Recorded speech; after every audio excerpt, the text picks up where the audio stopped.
گفتوگۆی زیاتریان بابەتە دەکەم دکتۆر محەممەد زاری بەڕێوەبەری گشتی لە دیوانی چاودێری دارایی لە ستۆدیۆ لەگەڵ من ئامادەیە. دکتۆر محەممەد زۆر بەخێر بێت.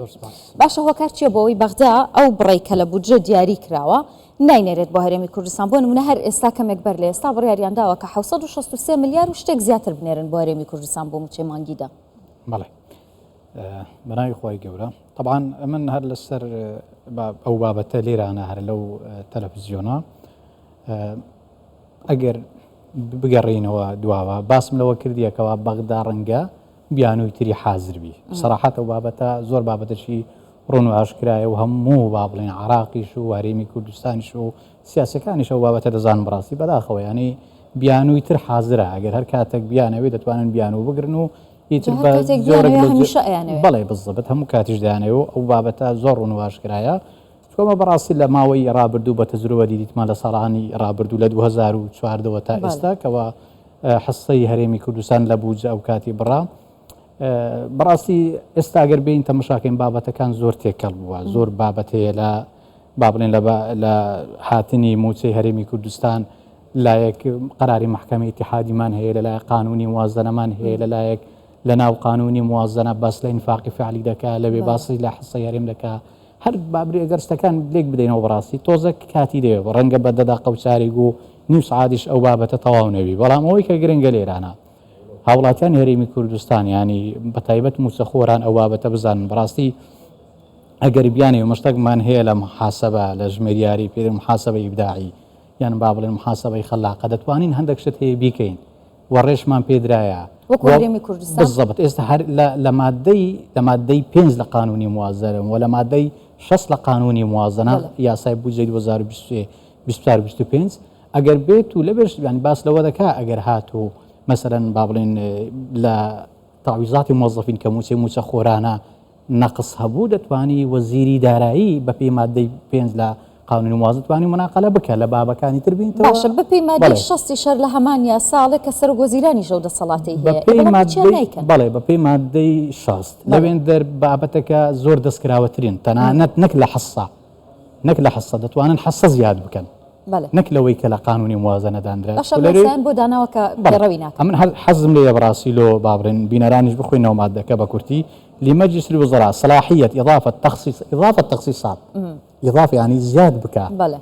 ما لسد النقص الحاصل في حساب التعويضات الموظفين لو تسيلو مسخورة نكر له أوا ومستلزمات وزارة الكهرباء وهيك بابلين دير باس سدكا اشت الضرورية كان وكو بابلين تعويضات موظفين مسخوران باس لا مستلزمات كهرباء دكا وباس لا بطاقة تمويني دكا أو يك بيوست بخورك وهروا باس لا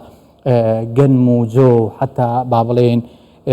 ئەو شتانەی کەوا پەیوەستە بە قوتی هاوڵاتیان هەر هەمووی لەوێ بە ضروری دانایە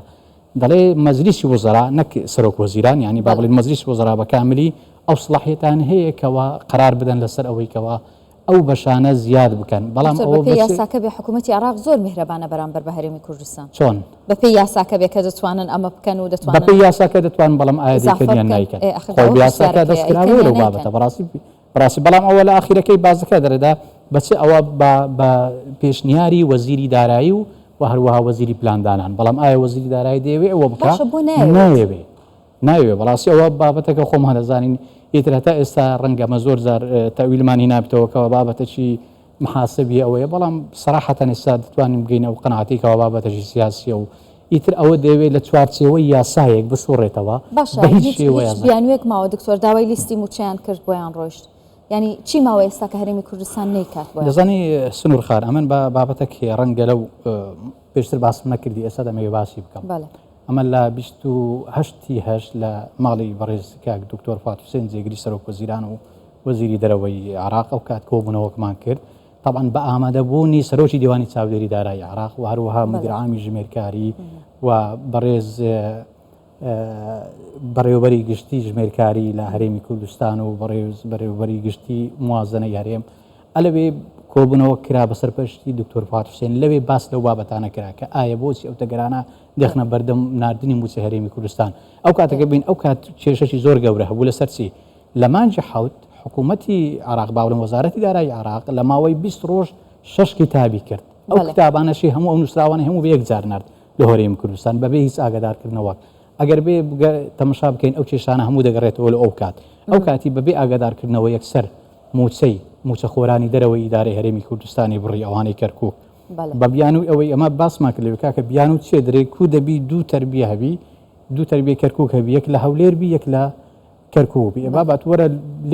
لێکۆڵێنەوە بکە بزانە بابەتەکە چییە هەر بەخۆشیان لەوێ ئیستیجوابیان کردبوو کە ئایا ئەو موچە خۆرانەی کە لەوێ موچە وەردەگرن ئایا لە هیچ شوێنشتری عراق وەردەگرن گوتیان نەخێر لە هیچ شوێنشت وەرناگرن ینی ئەو بابەتانە هەمووی بیانوو بوو ئەو کات لەوێ باسی لەوە کردگوتی نانە خێر ئەمن کە ئەوانم ڕاگرتیە ئەو با بڵێن بەڕێوەبەری گشتی ژمێرکاری وەزارەتی دارایی ئەو شتانم ڕاگرتیە لۆ ئەوەیە کە شتەکان مخالفەیە و نازانم چیەوەتەی حەشدی شعبیشم ڕاگرتیە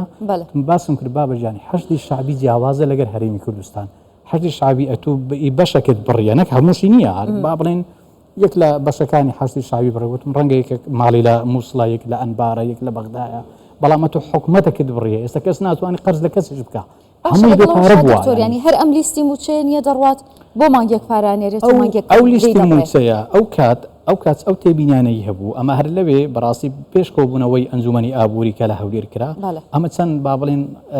پێشنیارێکمان کرد ئەو پێشنیارانە هاتە ئەنجومەنی ئابووری و مسادقەش لەسەر کرایەک لەوانە ئەو بیانوانێک کە هەیەیان بوو بابەتی ئەو کەرکووک بوو با بڵێن ئەو مۆزەفانی کە لە کەرکووکن ئەوانە ئەو چارە سەرکرا بە کتابک بابەتە شیری هەبوو مۆزوعی بایۆمەتری بیانوان هەبوو کەەوە مەسەرەن 200,000 مۆزەف هەیە بایۆمەتری نەکردیە باشە کاکە مهلەکمان بدەنێ ئەو کات ڕێکەتین تایەکی 12 ئەوەی بایۆمەتری نەکرد حەقی خۆتانە بیبڕن کەواتە ئەوە مۆزەف نییە ئێستا تەماشا دەکەین ڕەنگە نزبەکە ئەگەر 100 مابی بایۆمەتری نەکردبی ما باقیتر هەموو بایۆمەتری کردی و تەواو ئیزباتش بیانوەکان هەر بەردەوام من دکتۆر ینی ئەی بڕیارەکەی مانگی دوی دادگای فیدرالی ینی دادگای فیدرالی پێشتر لە عێراقدا بڕیاری دەردەکرد و بێ سێودۆ بوو جێبەجێ بکرێت ئێستا ئەوەش جێبەجێ ناکرێت ئێستا ئەمە پێش بێنە سەر دادگای فیدرالی بڕیارەکەی دادگای فیدرالی ئەگەر هاوڵاتیانی هەرێمی کوردستان با باش بی لەوەی بکەینەوە ئایا پارەی گەنمی جوتیاران سڕەتی هەیە بە لیستی موچە ئایا ئەوەش لیستەکە تەواو نییە یان ئەوەتە تەنها بیانوە و دەیانەوە بە هەرێمی کوردستانی بگرن باش ئەم بیانوانە چی ئێستا هەواڵێکی دیکە هەیە کاڵێ ساڵی داهاتوو نیوەی ئەو بڕەگەنمەی ئەم ساڵی ژوەرەگرن لە هەرێمی کوردستان ئەوە نازانم ئیدی ئەو پلانە چۆنە نازم ئەگەر بیانەوەی لە دەرەوە بکڕن ئەوە نازم سیاسەتێکی ئابوووریە ینی بەڕاستی ئەو پەڕی سەقەتیە بچی لە دەرەوەی وڵات گەنم بکڕی و لە ناوە خۆی نەیکڕی بابێنەوە سەر قەراری کوردە والله دیارە خۆشتەکە زۆر و ئاشکرایە بێنەوە سەر قەراری محکەمەی ئیتحادی قەراری محکەمەی ئیتحادی بەڕاستی ئەوەی کە لە قەراری محکەمەی ئیتحادی هاتیە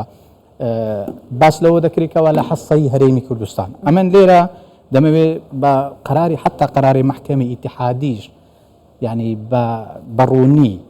باسی لەوە کردیەکەوە لە حەسەی ئیقلیم بدرێ بەڵام اعترافی بە ئینفاقی فعلی نەکردیە ئەوەی کە ئێستا کێشەیە لە هەرێمی کوردستان مەوزوعەکە چییە انفاقی فعلی دکتۆر ئێستا ئەوەی کە ئەینێرن بۆ هەرێمی کوردستان گەڕانەوە نیە بۆ انفاقی فعلی ئێستا ئەوەی کە لە هەرێمی کوردستان خۆی لە قانونی موازنە با بڵێن دیاری کرایە لەو هەرێمی کوردستان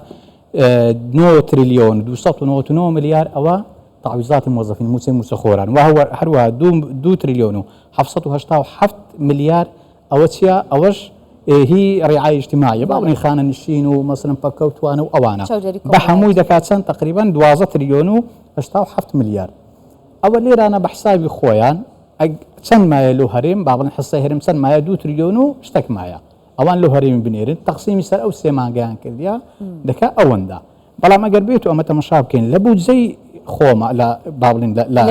لە یاسای بودجە مایە هێشتا حسای هەرێم مایە چەند مایە مەسەلەن لە تەشغیلەکە حسای هەرێمی کوردستان 13 تریلیۆنە زایدەن 2 تریلیۆن دەکات 16 تریلیۆنی کەواتە تو هێشتان 3-4 تریلیۆنت مایە لە لای بەغدا خۆ زۆر بە ئاسانی دەتوانین مناقەلەی بکە و ئەو کێشەیەش حل بکە بەڕاستی سنوورخان ینی ئەوەی کە بەغدا دەیکا بەرامبەر هەرێم ئەوەی یەکجار قانونی موازنەی خوێنی بیتەوە تەماشا دەکە لەوێ بە شێوازێک داڕژرایە ئێستا ئەگەر بین تەماشا بکەن عراق ئیجمالی با بڵێن داهاتی عراق چەندە 100 ئەوەی با بڵێن موازنەکەی چەندە 198 تریلیۆنە چەندی نەفقاتە 149 تریلیۆن با بڵێن ئەوە نەفقاتی چییە ئیجمالی نەفقاتە و هەروە نەفقاتی جاریش هەیە 49 تریلیۆن تقریبا ئەوە دەکات 198 چەند داهاتی 134 تریلیۆن داهاتی هەیە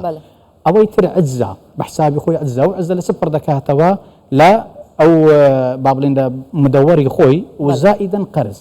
ئەو قەرزانی دێگە ئەو قەرزانە بە حساب لەو مەشاریعە